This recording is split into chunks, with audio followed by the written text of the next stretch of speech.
Did you know that before Haiti was even an independent nation, men from present-day Haiti fought on American soil during the American Revolution? In 1779, hundreds of free men of color from Saint-Domingue, present-day Haiti, joined French forces, fighting alongside the Americans during the Siege of Savannah, Georgia. They belonged to a unit known as the Chasseurs-Volontaires de Saint-Domingue, and according to a long-standing historical tradition, among these young men was a drummer named Henri Christophe.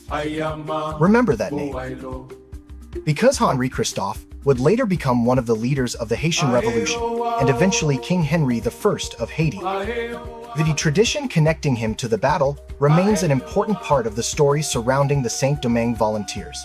The participation of the Chasseurs-Volontaires became part of the shared history connecting Haiti and the United States. And more than 2 centuries later, a monument stands in Savannah, Georgia, commemorating these men. So the next time somebody asks, what have Haitians contributed to America? Show them this monument. Haiti and America's history didn't begin with today's immigration debate. Our histories were connected before Haiti even declared independence in 1804. History doesn't disappear simply because people don't know it. Now you know. Did you know about the Saint-Domingue soldiers or the story of Henri Christophe before today? Tell me in the comments.